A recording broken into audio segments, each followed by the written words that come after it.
देख सकता है। तो ये इंसाफ की लड़ाई है, याद रखिए। 17% हैं और कितने टिकट दिए जाते हैं? जो 14% हैं उनको कितने टिकट मिलते हैं आप खुद देख लीजिए। 14% हैं तो 36% टिकट दिए जाते हैं। अब आप बताइए, जब असदुद्दीन ओवैसी ये बात करता है तो ये लोग हमको झूठा इल्जाम लगाते हैं कि वोट कटवा है। ये वोट काटने के लिए आया है। मेरे अजीज दोस्तों और बुजुर्गों, यकीनन हम वोट लेंगे और वोट देंगे भी इंशाअल्लाह ताला। अब तक हम सिर्फ वोट देते आए थे। ये जालिम लोग नहीं चाहते कि आप वोट हासिल करें। मजलिस आपको ये पैगाम देने आई है कि हम वोट लेंगे भी, वोट हासिल भी करेंगे और इंशाअल्लाह ताला हम यहां से अपने उम्मीदवार को यहां का विधायक बनाकर भिजाएंगे। और दूसरी तरफ आप देख लीजिए, एनडीए है, बीजेपी है। बीजेपी तो अल्पसंख्यक समाज, जो भारत की 14% आबादी, उसमें से किसी को टिकट नहीं देते। जेडीयू है तो कितने दिए? 2 टिकट दिए।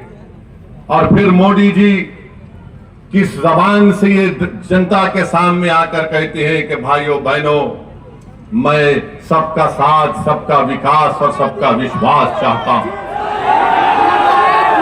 आप बताइए, जब हम इंसाफ की बात करते हैं तो वो सच्चाई पर मुबन्नी है। बाबा साहेब अंबेडकर ने जो संविधान बनाया, बाबा साहेब अंबेडकर ने संविधान में लिखा कि अब तो मैं संविधान बना रहा हूं, तो अब ये जिम्मेदारी उन कमजोर लोगों की है जिनके पास कोई ताकत नहीं है।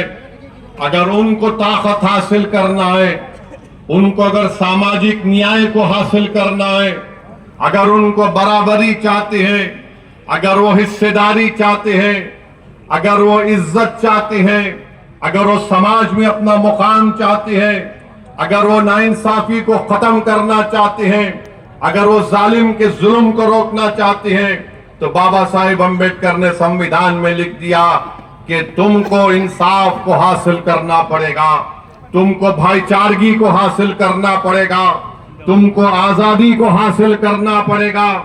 जो हम इस आजादी की जब हम बात करते हैं, हम चाहते हैं कि जो जंजीरें हमारे दिलो दिमाग में डाल दी गई हैं, जिसकी बुनियाद पर हम किसी की गुलामी करने के लिए मजबूर हो जाते हैं, ओवैसी आज तुम्हारे दरमियान में आकर कह रहा है, अगर 3% आबादी वाला कहता है कि मल्लाह का बेटा उप मुख्यमंत्री होगा, तो ओवैसी कहता है कि बिहार के 17% मोहम्मद और आदम का बेटा भी इंशाअल्लाह ताला मुख्यमंत्री होगा। मैं मुबारकबाद भी देता हूं वीआईपी पार्टी के उस जिम्मेदार को कि उन्होंने अपनी समाज के इत्तेहाद और उनके सियासी शऊर की बुनियाद पर पूरे एतमाद के साथ कह दिया कि हम 3% है मगर हमारा उप मुख्यमंत्री होगा। अब बताओ, जो लोग मजलिस पर उंगलियां उठाते हैं, जो 17% की आबादी में है, बताओ क्या संविधान में राइट टू इक्वालिटी नहीं है कि मसावात होगा? क्या संविधान में इस बात की बात नहीं की गई कि भाईचारगी होगी? जब मसावात और इक्वालिटी और फेटर्निटी की और जस्टिस की बात होगी, तो फिर क्यों नहीं हर समाज को उसका हिस्सा दिया जाता है? और फिर दूसरी तरफ भाजपा है जो खुलेआम कहती है कि हम नमक हराम हैं। अरे क्या तुम्हारे बाप का पैसा इस देश में कि तुम हमको नमक हराम कहते हैं?